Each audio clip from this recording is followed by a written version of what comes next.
প্রিয় দর্শক সবাইকে শুভেচ্ছা এবং আমন্ত্রণ জানাচ্ছি এসএটিভির প্রতিদিনকার সান্ধ্যকালীন আয়োজন গল্পকথার আজকের পর্বে। সাথে আছি বরাবরের মতোই আমি অর্চি রহমান এবং আমার সাথে স্টুডিওতে উপস্থিত আছেন নতুন একজন অতিথি। প্রিয় দর্শক, আজ আমাদের সাথে স্টুডিওতে উপস্থিত আছেন একজন কর্পোরেট ব্যক্তিত্ব, যিনি তার অবস্থানে সফলভাবে দীর্ঘদিন ধরেই কাজ করে যাচ্ছেন। আজ তার সেই যাত্রার গল্প শুনবো, তার সেই কর্মজীবনের গল্প শুনবো। আমাদের সাথে আছেন Alif Al Mohammad Salauddin, head of marketing, ফিনলেটি। চলে যাচ্ছি গল্পে। কেমন আছেন? জি আলহামদুলিল্লাহ ভালো আছি। আপনি কেমন আছেন? আমিও ভীষণ ভালো আছি। আপনাকে অনেক অনেক শুভেচ্ছা, আমন্ত্রণ জানাচ্ছি আমাদের গল্পকথার আজকের পর্বে। এবং যেমনটা আমি শুরুতেই বলছিলাম যে কর্মজীবনের গল্প তো আমরা সবসময় শুনি, কারণ আমরা সবসময় অনুপ্রেরণার সেই জায়গাগুলো খুঁজতে থাকি এবং চেষ্টা করি যেন নতুন প্রজন্মকে আমরা সেই গল্পগুলো জানাতে পারি। কিন্তু আজকের গল্পের শুরুটা যদি আপনার স্বপ্ন দিয়ে শুরু করি তাহলে কেমন হয়? যে ছোটবেলা থেকে আসলে আপনি কি স্বপ্ন দেখে বড় হয়েছেন? ছোটবেলা থেকে যদি বলি স্বপ্নের কথা, তাহলে আমার প্রথম যে স্বপ্নটা ছিল এক সময় যখন আমি স্কুলে পড়তাম, অনেক ছোট, প্লে গ্রুপ, নার্সারি পাস করে যখন 5-6, তখন ইচ্ছে ছিল খুব আর্মি হব, আচ্ছা, ডিফেন্সে জয়েন করব। পরে যখন আরও আস্তে ধীরে যখন বড় হওয়া শুরু করলাম, তখন আসলে কোনো রকম ডিসাইড করিনি যে কোথায় যাব, কি করব। ইউনিভার্সিটি ওঠার পরে তখন আমার মনে হলো না আমার একটা ক্যারিয়ার ডেভেলপ করা দরকার। তখন হয় 6 সেমিস্টারে গিয়ে তখন মনে হচ্ছে না এখন মেজর কিছুদিন পরে ডিক্লেয়ার করতে হবে, কোন প্রফেশনটা চুজ করা দরকার, পড়া যায়। তখন আমার মনে হলো আমি মনে হয় একটা দিকে খুব ভালো, সেটা হচ্ছে গিয়ে কমিউনিকেশন আর ব্র্যান্ড। আমার জিনিসটা খুব প্যাশনেটলি এটা আমাকে অ্যাট্রাক্ট করে। তো আমাদের ইউনিভার্সিটিতে একজন স্যার ছিলেন, তো ওনার কিছু লেকচারে আমি খুব ইনফ্লুয়েন্সড হই একটা টপিকে। সো সেখানে ব্র্যান্ড এবং মার্কেটিং যে কত একটা গুরুত্বপূর্ণ রোল প্লে করে, তার ওই কোর্সটাতে আমার এত ইনফ্লুয়েন্সিং হয়ে যে পরবর্তীতে আমি আমার ডিসাইড করি যে না, আমি এই জায়গাটায় আমি আমার ক্যারিয়ার বিল্ড আপ করবো। কারণ যেটা হয় হচ্ছে কি সেল বা অন্যান্য কিছু আমাদের সব প্রোডাক্টের ক্ষেত্রে সেটা একটা প্রচারণা দরকার হয়, কিন্তু সাস্টেইনেবিলিটি আরো অনেক বড় ভূমিকা পালন করছে যেহেতু আমরা ডিজিটাল যুগেই বাস করছি। জি, এখানে প্রতিনিয়ত হচ্ছে একটা সময় ছিল যে প্রোডাকশন মার্কেটে জাস্ট ফ্লাডেড করে দাও, অটোমেটিক সেল হবে। পরবর্তী দেশে যাতে কম্পিটিশন, কার্ডটা প্রোডাক্ট কোয়ালিটি এবং সাইকোলজি অনুযায়ী মানুষকে বোঝানো।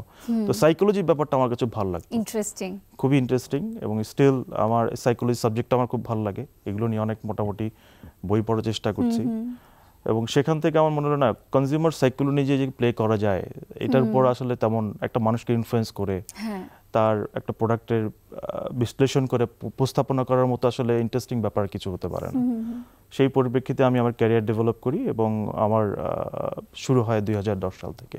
আচ্ছা, এবং আসলে জীবনের কোন অবস্থায় বা যদি বলি ছাত্রাবস্থায় কোন সময়ে মনে হয়েছিল যে না, আমি আসলে এই সেক্টরটা নিয়ে কাজ করতে চাই? বা থাকে না অনেক স্বপ্ন থাকে কিন্তু আমরা কোন দিকে যাব সেটা কিন্তু অনেক সময় বুঝতে পারি না। আপনার জীবনে এরকম সময়টা কখন ছিল? যেটা বলেছিলাম যে 6 সেমিস্টারে গিয়ে আমার কাছে মনে হলো যে একটা স্যারের লেকচার এবং অন্য যে সময় যেটা আপনি শেয়ার করলেন, পরবর্তীতে যখন আমি কিন্তু খুব একটা ইন্ট্রোভার্ট পারসন, আমি এক্সট্রোভার্ট কখনোই না। মার্কেটিং পারসন, আমি এটা জিজ্ঞেস করতে যাচ্ছিলাম যে মার্কেটিং এ যেহেতু নিশ্চয়ই আপনি এক্সট্রোভার্ট। কখনোই এক্সট্রোভার্ট পারসন কখনোই ছিলাম না, কিন্তু মানুষকে অবজার্ভ করতে আমার খুব ভালো লাগতো। একটা মানুষের আসলে থাকে না যে কিভাবে ও চলছে, কিভাবে কথা বলছে, এবং তার কোন গুণটা আসলে আমার অ্যাকোয়ার করা দরকার এবং কোনটা আসলে বাদ দেওয়া দরকার। অনেকে যেটা হয় এই জিনিসগুলো আমার খুব অ্যাট্রাক্ট করতো। ইন্ট্রোভার্ট ব্যাপারটা হচ্ছে গিয়ে মানে মার্কেটিং এ পড়তে গেলে এক্সট্রোভার্ট হতে হবে, এটা আসলে কোনো জরুরি বিষয় না। বিষয়টা হচ্ছে মানুষের যে সাইকোলজিক্যাল ফ্যাক্টরগুলো সেগুলো আমি বুঝতে পারছি কিনা, এবং যেটা আমার সাথে স্টেক হোল্ডার যারা আছেন তাদের আমি ফুলফিল করতে পারছি কিনা। সো তারপর থেকেই মনে হলো যে না, আমি যেহেতু ইন্ট্রোভার্ট পারসন, আমি চেষ্টা করতাম যে কিভাবে ইন্ট্রোভার্ট এই সার্কেলটা আমার ভাঙা যায়। তো এটা ভাঙার জন্য একটা ছিল আমাকে কমফোর্ট জোন থেকে বের হতে হবে অবশ্যই। সো কমফোর্ট জোনে বের হতে গেলে আমার কি করতে হবে যে এমন একটা ক্যারিয়ার ডেভেলপ করতে হবে যেখানে আসলে আমার এই অপরচুনিটি আছে। সো নিজেকে প্রতিনিয়ত বৃত্তের বাইরে নিয়ে যাওয়া এবং প্রতিনিয়ত এখান থেকে বের হয়ে আসার সেই প্রচেষ্টা থেকে আসলে মনে হচ্ছে না আমার এখানে যাওয়া দরকার। আচ্ছা, এবং তারই পরিপ্রেক্ষিতে আমি প্রথম কিন্তু আমার ফ্যামিলির না বলা সত্ত্বেও আমি চিটাগাং থেকে যখন আমার পড়াশোনা সব এখানেই, আমি নিজ দায়িত্বে আমি বেরে চলে এসেছি। বলয়টা আপনার ভাঙার ইচ্ছে ছিল?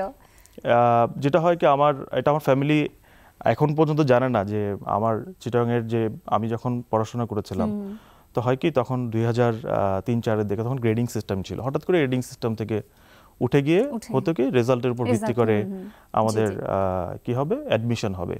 ওই পরীক্ষাতে কিন্তু আমি অনেকগুলো ইউনিভার্সিটিতে পরীক্ষা দিয়েছিলাম। তো চিটাগং ইউনিভার্সিটি আমার সামহাও একটা ইউনিটে হয়ে যায়, কিন্তু বাসায় আমি জানাইনি। আজকে তো জেনে যাবে, আজকে হয়তো জানবে এবং জানার পর হয়তো বলবে যে গুড ডিসিশন বা ব্যাড ডিসিশন যেটাই হোক। তা আমি বলবো যে ওই ডিসিশনটা আমার লাইফের একটা ইম্পর্টেন্ট একটা, বেস্ট বলবো না, খুব টার্নিং পয়েন্ট একটা ডিসিশন, চ্যালেঞ্জিং একটা সময় ছিল। এবং আমি সবসময় বিলিভ করি বিশ্ব জয় করতে গেলে বাসায় থেকে কখনো করা যাবে না, এটা বেরোতে হবে। সেটা ফ্যামিলির বাইরে থেকে হোক, তার মানে বিচ্ছিন্ন হওয়া যাবে না। সম্পর্ক ঠিক রেখে পৃথিবী জয় করার জন্য বাইরে বেরোতে হবে এবং দুনিয়া জয় করতে হবে। সো এটা হচ্ছে আমার ফিলোসফি। বিশ্ব জয় করার গল্প বা নিজেকেই নিজের জয় করার সেই গল্পে আসবো, তবে ছোট্ট একটা বিরতির সময় হয়ে গেছে, বিরতিটা নিয়ে আসছি। প্রিয় দর্শক, গল্প কথায় সময় হলো একটা বিরতি নেবার, ফিরছি এক্ষুনি, সাথেই থাকবেন।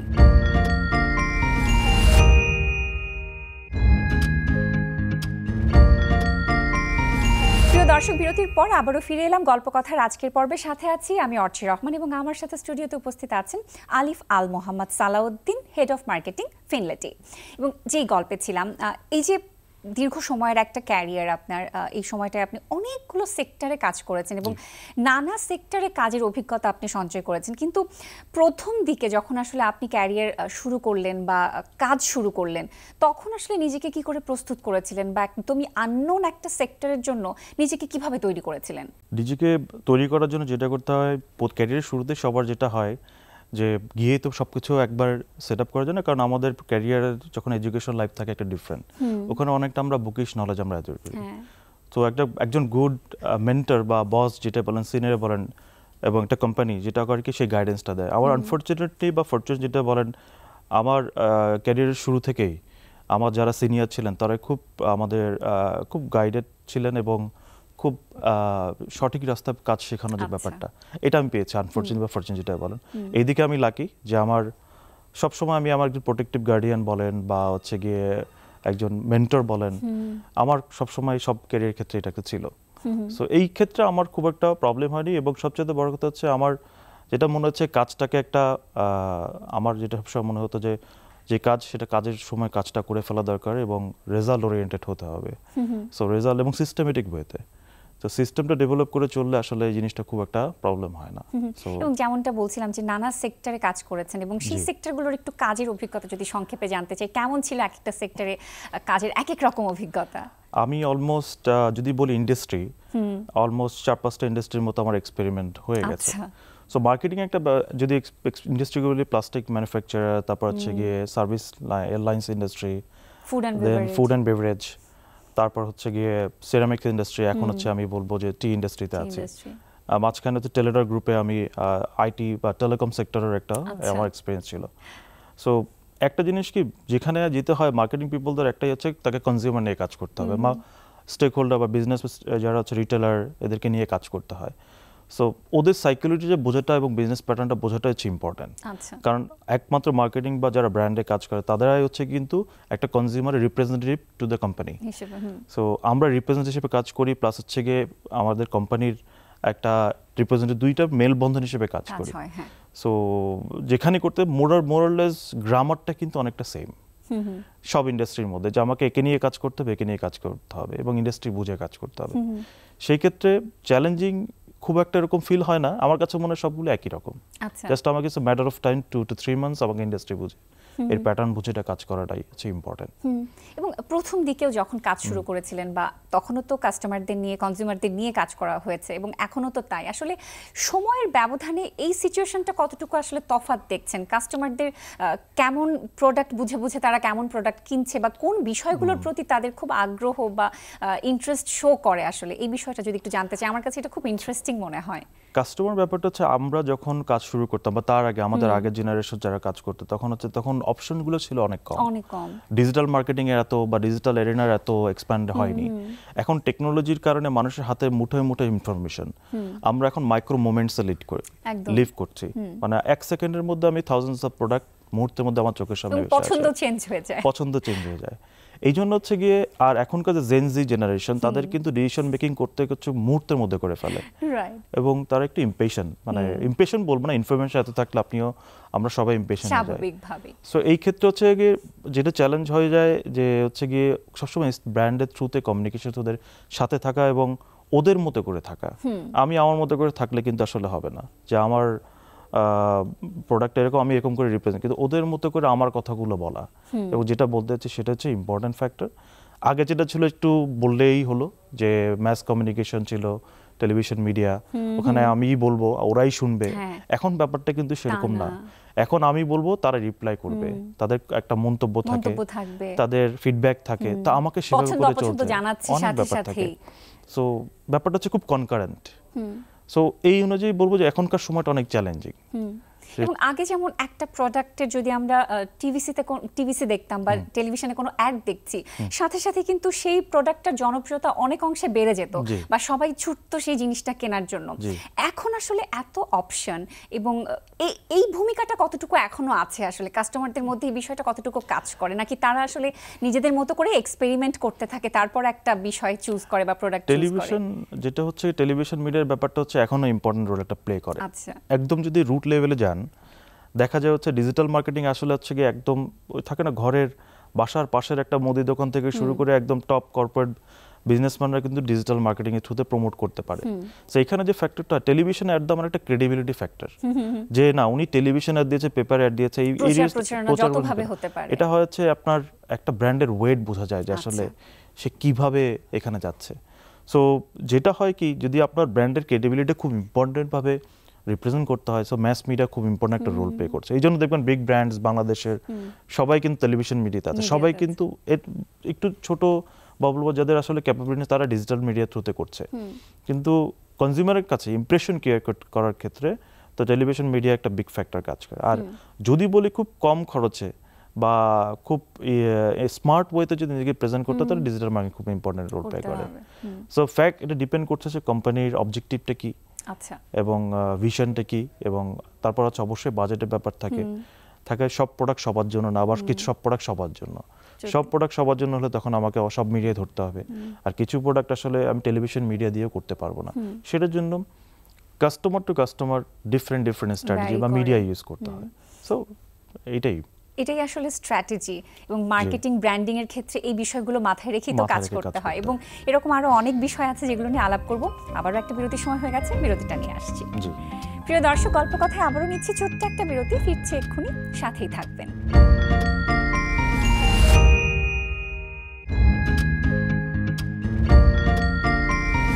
প্রিয় দর্শক, বিরতির পর আবারও ফিরে এলাম গল্প কথার আজকের আয়োজনের সাথে আছি আমি অর্চি রহমান, এবং আমার সাথে স্টুডিওতে উপস্থিত আছেন Alif Al Mohammad Salauddin, head of marketing ফিনলেটি।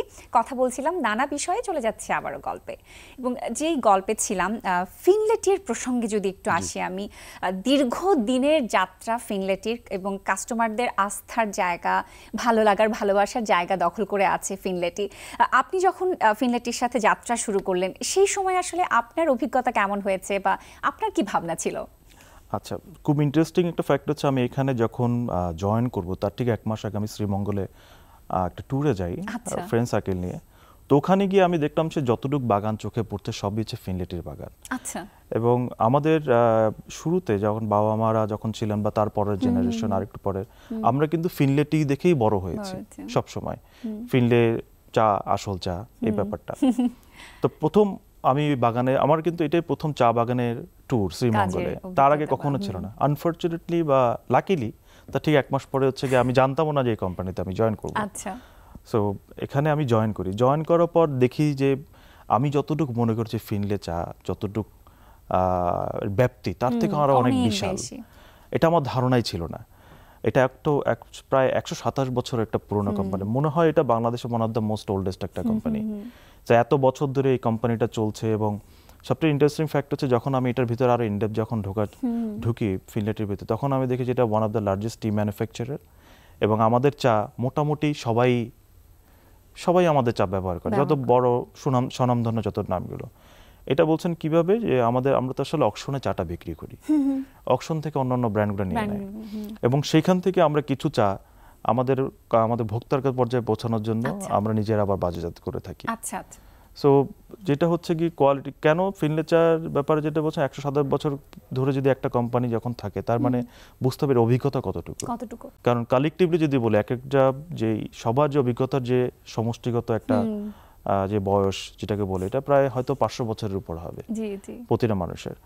So সেক্ষেত্রে হচ্ছে বলবো ফিনলে চা আসলে খুবই একটা এক্সট্রিম ওয়েল একটা কোয়ালিটি প্রোডাক্ট এবং আমরা ভোক্তার কাছে পৌঁছে দিতে পারি।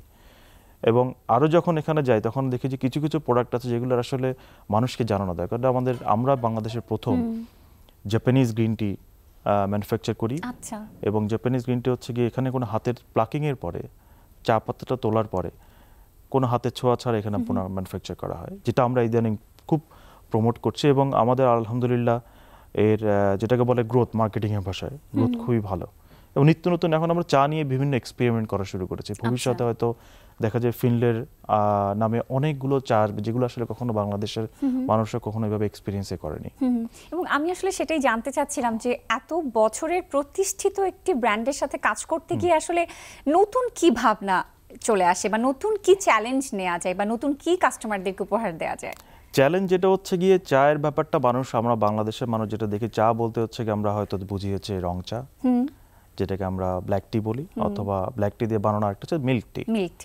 এর বাইরে বাংলাদেশের মানুষ কখনো কিন্তু খুব একটা এক্সপেরিমেন্ট করেনি, করতে চায় না। কেন? আমার কাছে মনে হয় যে ফিনলের সেই এক্সপার্টিস আছে একমাত্র ফিনলেরই, যে চা নিয়ে আসলে বিভিন্ন রকম ইনোভেশন করার। সো আমরা সেই ইনোভেশনের দিকে আস্তে আস্তে আগাচ্ছি এবং গ্লোবালি দেখবেন আমরা প্রায় অনেকগুলো দেশে এক্সপোর্ট করি। যখন এক্সপোর্ট তখন এক এক জায়গায় কিন্তু এক এক রকম রিকোয়ারমেন্ট আসে, আমার চাটা এরকম দরকার। আর চায়ের ব্যাপারটা হচ্ছে গিয়ে এত মেটিকুলাস এবং খুবই ইন্ডিভিজুয়ালিস্টিক। আমরা কিন্তু চা কিন্তু বিক্রি করে ওরা কিন্তু বিভিন্নভাবে বানায়। সো আমরা দেখলাম এক এক জায়গার মানুষ এক এক রকম চা এক এক দেশের মানুষ এক এক রকম ফ্লেভার পছন্দ করছে। সো এই সকল কনজিউমার সেন্ট্রিক হতে গেলে আমাকে সবার ডিমান্ড, একটা লার্জ ভলিউম পিপলের ডিমান্ড মিট করতে হবে। একমাত্র ফিনলে সে এক্সপিরিয়েন্স 127 বছরে যেটা সে মিট আপ করতে পারবে। এইটা একটা চ্যালেঞ্জের বিষয়, কিন্তু এটা একটা খুব এক্সাইটিং একটা ব্যাপার যেখানে চ্যালেঞ্জ অ্যাকসেপ্ট করার ব্যাপারটা, যেটা আগে বলেছে যে বাউন্ডারি বাইরে নিজেকে নিয়ে যাওয়া যাবে। আরেকটা যেটা হচ্ছে গিয়ে 127 বছর একটা পুরনো যখন কোম্পানি হয় তখন এর কিছু কালচার থাকে, এর সাথে অ্যাডাপ্ট করাটা মাঝে মাঝে মনে হয় খুব অনেক ডিফিকাল্ট না, মনে হয় হচ্ছে গিয়ে 127 বছরের একটা কালচার এটার সাথে অ্যাডাপ্ট করতে পারাটাও নিজেকে একটা লাকিলি মনে হয়। যে না আমি পজিটিভ ওয়েতে যে লাকি বলতে হচ্ছে গিয়ে একটা গ্র্যান্ড একটা ফিল এখানে আমি আছি, যে জিনিসটা নিজেকে অনেক মনে হচ্ছে যে না আমি আগে যা জানতাম তার থেকে আরো বেশি এখন আরো প্রপারলি আমি নিজেকে শার্পেন করে এখানে প্লেস করছি। এবং নিজের সেই যে ছোটবেলার যে স্বপ্ন এবং গণ্ডি পেরিয়ে পরিবারের বিরুদ্ধে এসে আপনি এখন যে অবস্থানে কাজ করছেন, আপনার পরিবার এখন আপনাকে নিয়ে কতটা গর্ববোধ করে? অবশ্যই আমার পরিবার তো আমাকে নিয়ে যতটুকু গর্ববোধ করবো বলবো, পরে কি করে না সেটা আমি এখনো জিজ্ঞেস করিনি। আমার মনে হয় তারা হ্যাপি যে আমার কিছু ডিসিশনের কারণে হয়তো আমি আজকে এই পর্যায়ে, এবং ফিউচারে আর অনেক পথ পাড়ি দিতে হবে। এখনো বলবো না যে আমি গর্ববোধ করার মতো এখনো কোনো সময় শেষ হয়ে গেছে, আর অনেক সময় বাকি আছে। আমি তখনই মনে করবো যখন আমার একটা পর্যায়ে গিয়ে মানুষ আমাকে মনে রাখবে যে না এই কর্পোরেট সেক্টরে কিছু একটা এমন কিছু এনেছে বা করেছে যার কারণে মনে হচ্ছে যে না ওনাকে মনে রাখার মতো। এইটাই হচ্ছে গিয়ে ইম্পর্টেন্ট। সেটাই তাহলে আপনি এখন স্বপ্ন দেখছেন, এখনকার সময়ের স্বপ্ন হবে এবং সেই স্বপ্ন পূরণের লক্ষ্যে আসলে নিজেকে কি প্রতিনিয়ত ভাঙা গড়ার ব্যাপার থাকে বা নিজেকে কি প্রস্তুত করার ব্যাপার থাকে? অফকোর্স প্রতিনিয়ত তো শিখতে হয়। যেমন আজকে আমি যা শিখছি কালকে সেটা আমার একটা হ্যাবিটে পরিণত হবে, তখন সামনে আরেকটা যেটা হবে সেটা হচ্ছে গিয়ে আমার নতুন আরেকটা চ্যালেঞ্জ আসবে। কারণ এখনকার সময়কার যে চ্যালেঞ্জগুলো প্রতিনিয়ত নতুন নতুন চ্যালেঞ্জ, আপনি জানেন আগামীকাল কি হবে, কোন চ্যালেঞ্জ আমাকে ফেস করতে হবে। সো প্রতিনিয়তই শিখতে হয় এবং যেটা হচ্ছে একই এক্সপিরিয়েন্স নিয়ে আসলে আপনি গ্রো করতে পারবেন যখন নতুন কোনো চ্যালেঞ্জ না নেন। সো চ্যালেঞ্জ অ্যাকসেপ্ট করতে হবে, শিখতে হবে, নিজেকে গ্রো করতে এবং বাউন্ডারি ব্রেক করতে হবে। সো আমি এটাই মনে করি যে প্রতিনিয়ত চ্যালেঞ্জটা থাকেই এবং আই লাভ চ্যালেঞ্জ নেওয়াটা। এই জন্য দেখবেন বিভিন্ন ইন্ডাস্ট্রি টু ইন্ডাস্ট্রি আমার করা এবং চ্যালেঞ্জ করেই আজকে আসলে এতটুকু এখানে আসা এই অবস্থানে এসেছেন এবং আমার মনে হয় ভবিষ্যতে আপনাকে নতুন কোনো ইন্ডাস্ট্রি বা নতুন কোনো সেক্টরে কাজে আমরা সবাই দেখতে পাবো, সেটা আশা রাখছি, যেহেতু অনেকগুলো ধাপ পেরিয়ে আপনি এখানে এসেছেন। একেবারেই শেষে যদি আসলে এই যে নিজেকে ভাঙা গড়ার যে বিষয়টা বারবার বলছিলাম, কারণ এই বিষয়টাতে আমি নিজেও খুব ইন্সপায়ার্ড হই এবং তরুণ প্রজন্মকে সেটাও জানাতে চাই, যদি সেক্ষেত্রে আপনার কিছু বলার থাকে তরুণ প্রজন্মের জন্য বা যারা আসলে মার্কেটিং ব্র্যান্ডিং সেক্টরে কাজ করতে চায় তাদের জন্য একটা কথা যদি বলার থাকে কি বলবেন? যদি একটা কথা বলি, যেটা হচ্ছে গিয়ে মার্কেটিং এর জন্য মোস্ট ইম্পর্টেন্ট ব্যাপারটা হচ্ছে সাইকোলজি বোঝাটা, কনজিউমারের রুট লেভেলে চলে যেতে হবে এবং কোম্পানির এবং কনজিউমারের একটা মেলবন্ধন করে তুলতে হয়। আরেকটা হচ্ছে ইন্ট্রিগিটি, নিজের প্রতি নিজের ইন্ট্রিগিটি, যে নিজের প্রতি নিজের ইন্ট্রিগেটেড থাকে তার সাথে, কারণ মার্কেটিং সেক্টরটা এমন, এখানে আপনার অনেক স্কোপ আছে অনেক কিছু করার, কিন্তু ইন্টিগ্রেটের মোস্ট বড় একটা ক্যারেক্টারিস্টিক আমাদের অ্যাট্রিবিউটস যদি বলি, যেটা আমাদের থাকা উচিত। নতুন প্রজন্মকে বলবো হচ্ছে কি একটু যেটা পেশেন্স জিনিসটা অনেক ইম্পর্টেন্ট ফ্যাক্টর, জানার আগ্রহটা বাড়াতে, জানার আগ্রহ, এটা আমি অ্যাড করে দিলাম, জানার আগ্রহ এবং পেশেন্সটা অনেক বাড়ে। কারণ অনেক আমাদের যে পরবর্তী জেনারেশন, যে একটা হয়তো কিছু কিছু জায়গায় আমরা দেখতে পাচ্ছি যে পেশেন্স ব্যাপারটার অনেক লেকেন্স আছে এখন। একদমই তাই। এবং আপনার এই পথ চলার জন্য আমরা অনেক অনেক শুভকামনা জানাতে চাই, যেন যেই স্বপ্নটা আপনি ছোটবেলায় দেখেছেন বা এখন দেখছেন সেই স্বপ্ন পূরণের পথে আপনি হাঁটতে পারেন। অসংখ্য ধন্যবাদ গল্প কথায় আসবার জন্য। ধন্যবাদ আপনাকে। ধন্যবাদ। প্রিয় দর্শক, আজকের মতো বিদায় নিচ্ছি গল্প কথার আয়োজন থেকে। আবারও দেখা হবে নতুন পর্বে নতুন অতিথিকে সাথে নিয়ে। সে পর্যন্ত আপনারা সবাই ভালো থাকবেন, সুন্দর থাকবেন, সুস্থ থাকবেন, নিরাপদে থাকবেন, স্বপ্ন দেখবেন, স্বপ্নে বাঁচবেন। ধন্যবাদ।